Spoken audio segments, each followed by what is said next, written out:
देवी के क्रिया योग का वर्णन, देवी की मूर्ति एवं मंदिर का निर्माण, स्थापन और पूजन का महत्व, परा अम्बा की श्रेष्ठता, विभिन्न मासों तथा तिथियों में देवी के व्रत, उत्सव और पूजन आदि के फल तथा इस संहिता के श्रवण एवं पाठ की महिमा।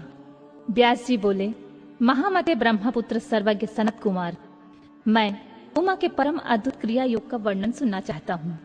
उस क्रिया योग का लक्षण क्या है, उसका अनुष्ठान करने पर किस फल की प्राप्ति होती है, जो परा अम्बा उमा को अधिक प्रिय है वह क्रिया योग क्या है, ये सब बातें मुझे बताइए। सनत कुमार जी ने कहा, महाबुद्धिमान द्वैपायन, तुम जिस रहस्य की बात पूछ रहे हो वह सब मैं बताता हूँ, ध्यान देकर सुनो।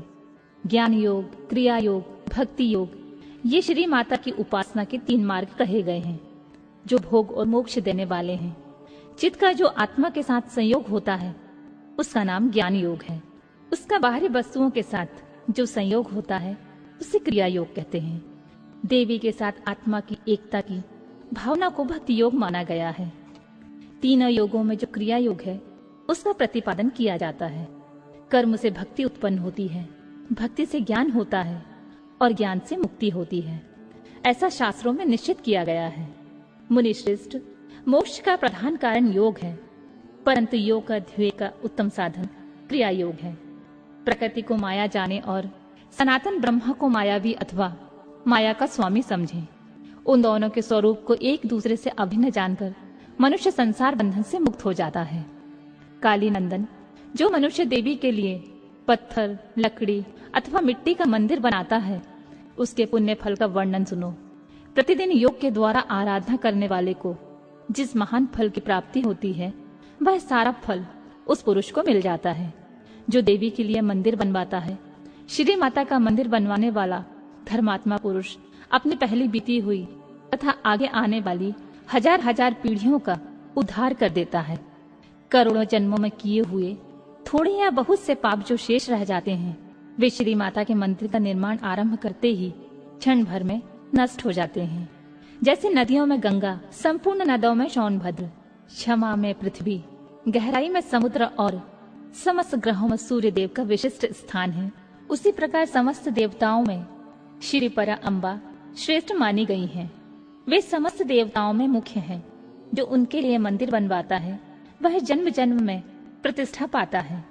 काशी, कुरुक्षेत्र, प्रयाग, पुष्कर, गंगा सागर तट, नैमिषारण्य, अमरकंटक पर्वत, परम पुण्यमय श्री पर्वत, ज्ञान पर्वत, गौकर्ण, मथुरा, अयोध्या और द्वारका इत्यादि पुण्य प्रदेशों में अथवा जिस किसी भी स्थान में माता का मंदिर बनवाने वाला मनुष्य संसार बंधन से मुक्त हो जाता है।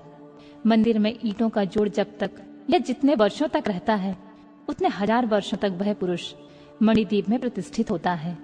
जो समस्त शुभ लक्षणों से संपन्न उमा की प्रतिमा बनवाता है वह निर्भय होकर अवश्य उनके परम धाम में जाता है। शुभ ऋतु, शुभ ग्रह और शुभ नक्षत्र में देवी की मूर्ति की स्थापना करके योग माया के प्रसाद से मनुष्य कृतकृत हो जाता है। कल्प के आरंभ से लेकर अंत तक कुल में जितनी पीढ़ियां बीत गई हैं और जितनी आने वाली हैं, उन सबको मनुष्य सुंदर देवी मूर्ति की स्थापना करके तार देता है। जो केवल जगत योनि परा अम्बा की शरण लेते हैं उन्हें मनुष्य नहीं मानना चाहिए। वे साक्षात देवी के गण हैं, जो चलते फिरते, सोते जागते अथवा खड़े होते समय उमा इस 2 शब्द का नाम उच्चारण करते हैं, वे शिवा के ही गण हैं। जो नित्य नैमित्तिक कर्म से पुष्प, धूप और दीपों द्वारा देवी परा शिवा का पूजन करते हैं, वे शिवा के धाम में जाते हैं। जो प्रतिदिन गोबर या मिट्टी से देवी के मंदिर को लीपते हैं अथवा उसमें झाड़ू देते हैं, वे भी उमा के धाम में जाते हैं। जिन्होंने देवी के परम उत्तम एवं रमणीय मंदिर का निर्माण कराया है, उनके कुल के लोगों को माता उमा सदा आशीर्वाद देती हैं। वे कहती हैं, ये लोग सदा मेरे हैं, अतः मुझ में प्रेम के भागी बने रहकर 100 वर्षों तक जिए और इन पर कभी कोई आपत्ति न आए। इस प्रकार श्री माता दिन रात आशीर्वाद देती हैं। जिसने महादेवी उमा की शुभ मूर्ति का निर्माण कराया है, उसके कुल के 10,000 पीढ़ियों तक के लोग मणिद्वीप में सम्मान पूर्वक रहते हैं। महामाया की मूर्ति को स्थापित करके उसकी भली भांति पूजा करने के पश्चात साधक जिस जिस मनोरथ के लिए प्रार्थना करता है उसको अवश्य प्राप्त कर लेता है। जो श्री माता को स्थापित की हुई उत्तम मूर्ति को मधु मिश्रित घी से नहलाता है, उसके पुण्य फल की गणना कौन कर सकता है। चंदन, अगुरु, कपूर, जटामांसी तथा नागरमोथा आदि से युक्त जल तथा एक रंग के गौयों के दूध से परमेश्वरी को नहलाए। तत्पश्चात अष्टदशांग धूप के द्वारा अग्नि में उत्तम आहुति दे तथा घृत और कपूर सहित बत्तियों द्वारा देवी की आरती उतारे। कृष्ण पक्ष की अष्टमी, नवमी, अमावस्या में अथवा शुक्ल पक्ष की पंचमी और दशमी तिथि में गंध पुष्प आदि उपचारों द्वारा जगदम्बा की विशेष पूजा करनी चाहिए। रात्रि सूक्त, श्री सूत्र अथवा देवी सूत्र को पढ़ते या मूल मंत्र का जाप करते हुए देवी की आराधना करनी चाहिए।